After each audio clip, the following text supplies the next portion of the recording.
So today's video is going to be a reptile room tour. So if any of you are interested in seeing my reptile room and seeing how I set my cages up, this is your video. Stick around. My name's Pierce LaValle. This is Pierce's Planet. Let's do it.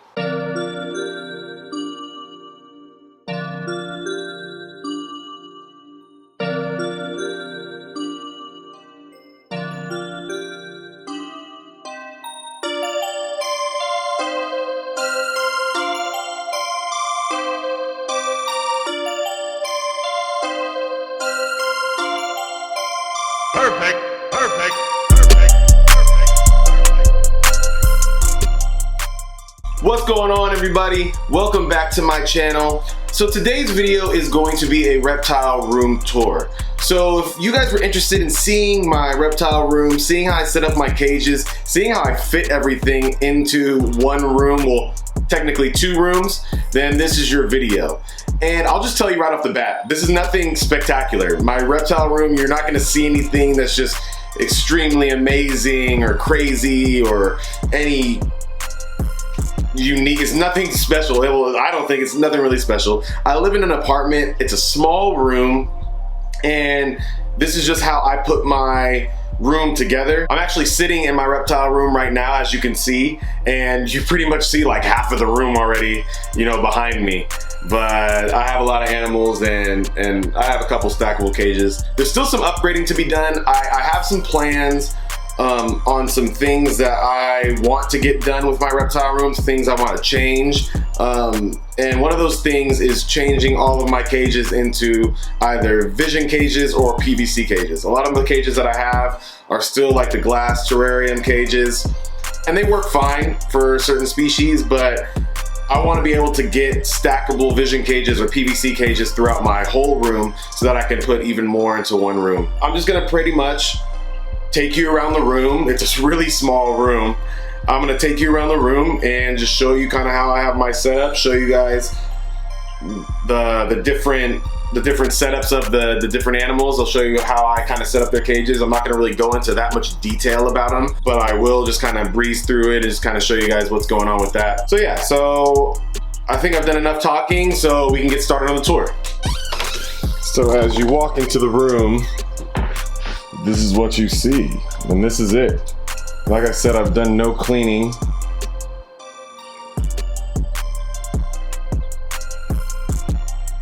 Done no cleaning whatsoever.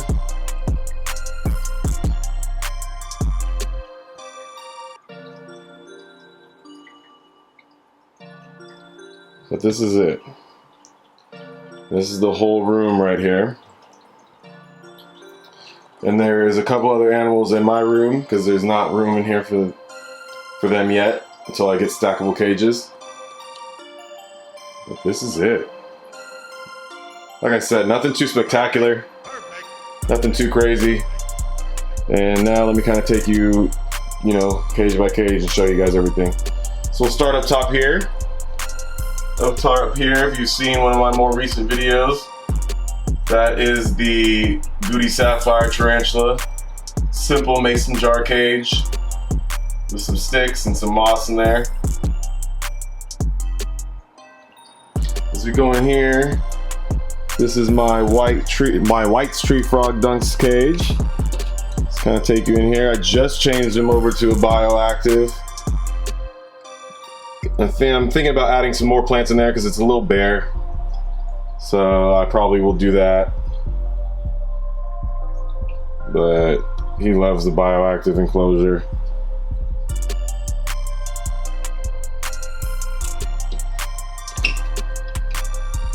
As we go below him, down here in the dark, this is Cersei. She's the Deathstalker Scorpion.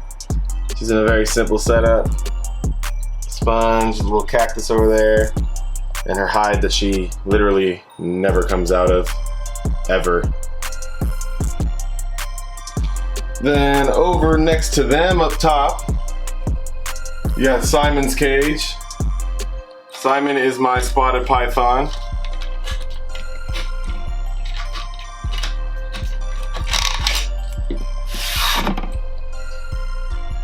He's got a simple cage setup. Got to clean it out here soon. It's getting a little dirty in there. And then I also want to give him an upgrade. Because he's getting a little too big for this cage. This cage is a little small for him. So I want to put him in a bigger cage. Hopefully my Blue Beauty rat snake, I'll upgrade her, and then Simon will eventually go into the cage that she's in. Decided to put my phone light in here so you guys could actually like see how the setup kind of looks. Like I said, his cage needs to get cleaned. I'll probably do that today, actually.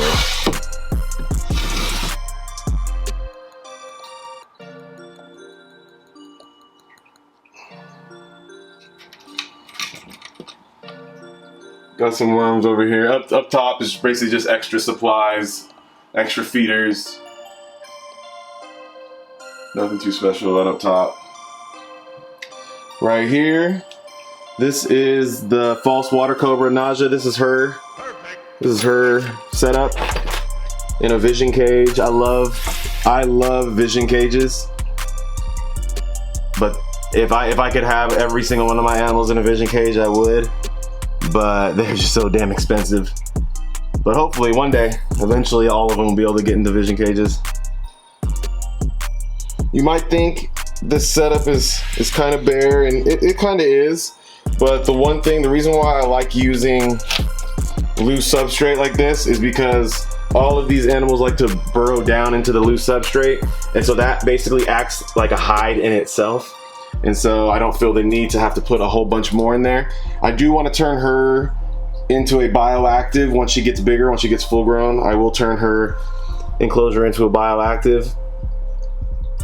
But for now, this will do. And I love vision cages because they hold heat and they hold humidity pretty well.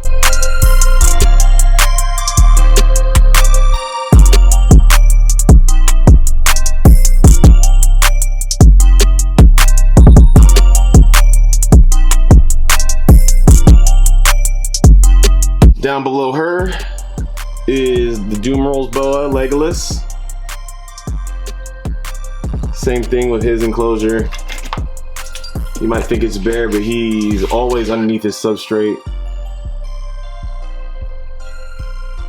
And yeah, just got a nice little setup. Most of these I will have at least 2 hides in, just to give them some options and some variety, and then I'll put some leaves in there, some branches. But yeah, same thing in a vision cage.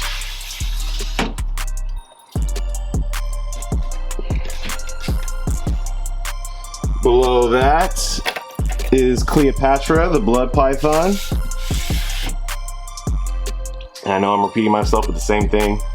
They use the substrate as their hide. They're pretty much always down underneath it.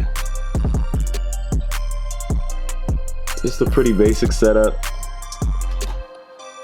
You see I have UVB lights on them. That's pretty much just for show. For most snakes, UVB isn't required. It's, you know, it can't hurt them, but it can only benefit them. So, you know, I like to put it on them if I can. It makes the cage look better during the day. And I'm just a fan of that, but they're not on all my snakes cages. These are actually the only snakes that I have lights on right now until I get the other snakes in some vision cages or PVC cages. Next to them is the crested gecko. Very simple setup. Using my phone light to light this up. Crested geckos don't need UVB lights. Eventually, when the crested gecko gets full grown, I will turn him into a bioactive, hopefully. Bioactive enclosure. The bottom, I spray so much, the bottom's kind of got some water built up down there, so I gotta learn how to fix that. I didn't put a false bottom or, you know, any of the clay balls down there to soak up the water. And it just kind of built up on me, so I gotta watch that, but basic setup right here. Right next to the crested gecko is a project that I just recently started, and that is I started to breed my own mealworms, or attempt to breed my own mealworms. I heard they're really easy to breed. So decided to do that. They're just on oatmeal flakes. This is where they used to be, and until that's where the mealworms were, and then I transferred them out there when I turned into beetles. They're just on oatmeal flakes, and they eat that, and then I put carrots in there. I'll put, you know, collard greens in there, just vegetables and stuff, and they'll eat that, and then hopefully they'll lay eggs. Just some more storage stuff right here. Nothing too crazy.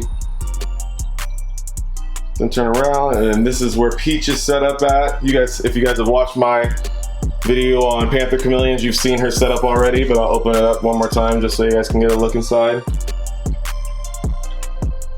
Basic setup for a Panther Chameleon.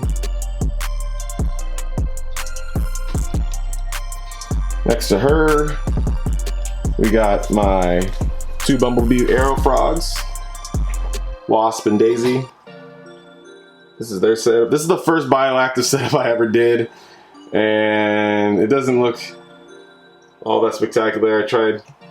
I didn't put the right false bottom on there. I just made a lot of mistakes, so this will probably be a redo at some point. But for now, they've been doing well in here. Perfect.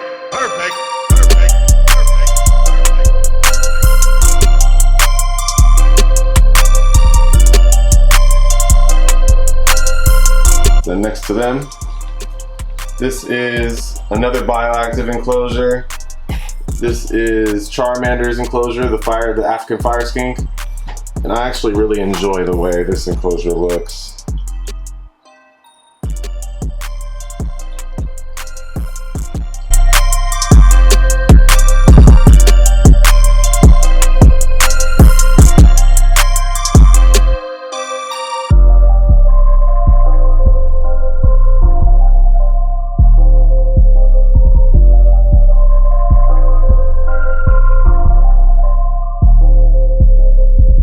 Below them is Slithery, my oldest snake, my corn snake. She only has one hide because, I don't know if you can tell or if you can see, but she makes a lot of tunnels in her substrate.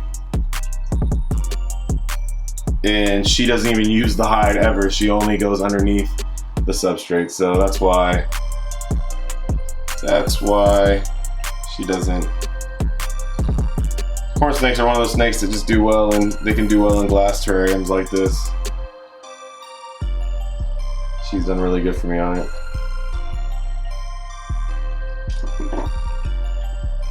Over here next to her, this is Franklin, my box turtle. This is where he stays.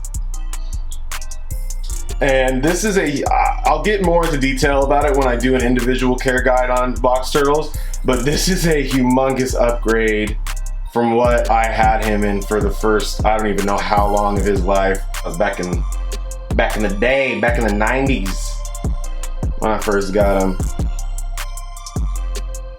But yeah, this is a big upgrade for him. It's a big old Rubbermaid tub. I think I'm gonna mix more soil in it because right now it's just the bark. And even though he's done fine in it, the reason why I don't do like just only soil is because he'll take the soil, and when he goes in his water, it dirties up the water like constantly, every day. So that's why I put bark in there. But in order to support like his burrowing habits and stuff like that, I think I'm gonna mix the bark with some soil so that it's easier for him to dig and kind of make some dens and some holes that he can sleep in and stuff. So yeah. One of my favorite setups. I do plan on changing this into bioactive at some point too. I just gotta figure out how with something this big. So if anybody has experience with that, let me know in the comments or message me. Help me out. Right next to him, got some snake shed. Like I said, I haven't cleaned the room or anything, so you're seeing it as is. And then the fish tank.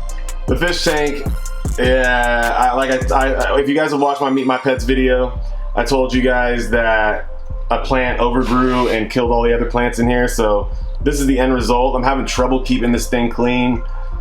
once this quarantine is over, I plan on being able to go back to the aquarium store and I'm gonna redo this whole thing, make it live plants still, but I'm gonna make it look good. But right now, it looks bad. There's algae everywhere. I'm having a really hard time keeping algae out. So if any of my aquarium people out there, if you have any tips on how to get rid of algae and keep it away, let me know. This has been one of my biggest challenges. Fish tanks are not my specialty, but I do love having them. So just something I got to keep practicing with, keep learning about. Below that, on the ground, is my Mexican black king snake. Pretty much has the same setup as the corn snake does. These guys aren't like the cobra, the false water cobra, the Dumeral's boa, and the blood python. They don't need, a special heating or humidity requirements. So, and their enclosures can be pretty bare. The aspen, I like the aspen for them, for the corn snake and the Mexican black king snake, because it holds tunnels really well, and that's what they like to do. They like to burrow, and they like to be in these tunnels. Ooh, I see a shed. I broke the shed in half, but the other piece is underneath all the aspen. I'm not gonna go get it out yet. But yeah, just a basic setup. I don't like to put, especially like, the corn snakes is pretty basic because that's all it really needs. It's pretty much that basic of a setup. Mexican black king snake, I might put in something more extravagant when it gets older. I don't like putting things in extravagant enclosures when they're still babies, because as soon as they grow out of it, I gotta take it down or change it or do whatever, so I like to keep it simple when they're younger, and then when they get full grown, that's when I'll change their enclosures to something more extravagant, more nice looking.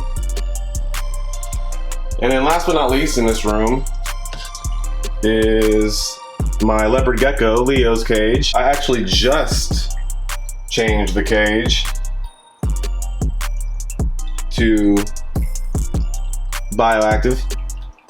So it's got some live plants in there, some cactuses, cacti, I mean.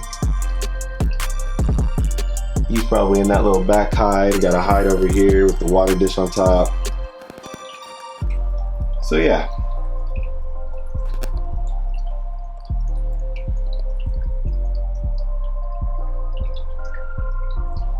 So that's everything that's in this room, and then I do have 3 more animals that are in my room. So let's go check them out. So you guys have seen this one before, but I'll show you one more time.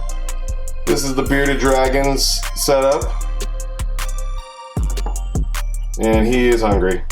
So I'm gonna feed him right after this video. Actually, might feed him for the camera, why not? We'll feed him, and then we'll look at some of the other cages.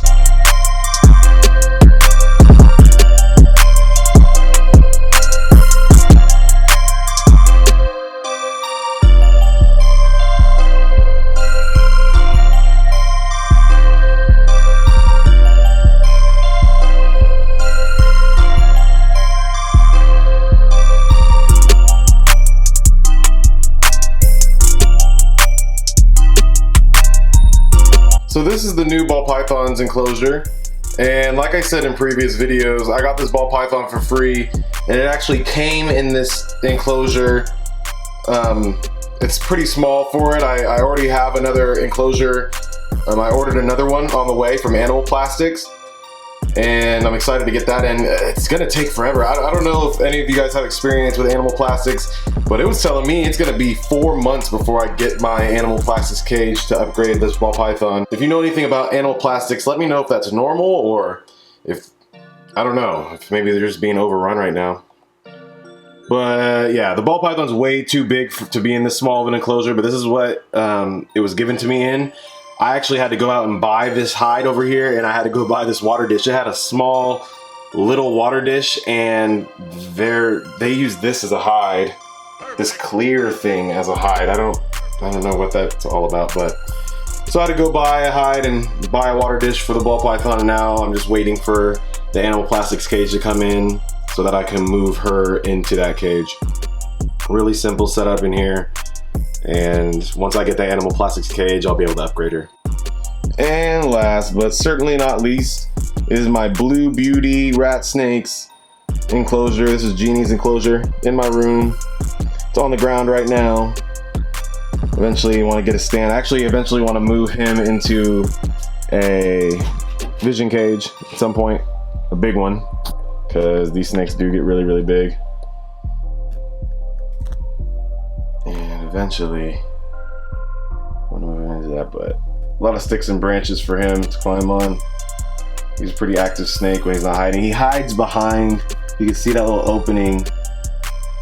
You can see that little opening in the back. He hides in the back behind the backdrop. But lots of plants in this one. Another snake that would look great in a bioactive, but I don't know, he gets huge, so I don't know if I'm gonna be able to put him in a bioactive enclosure. But that is his setup.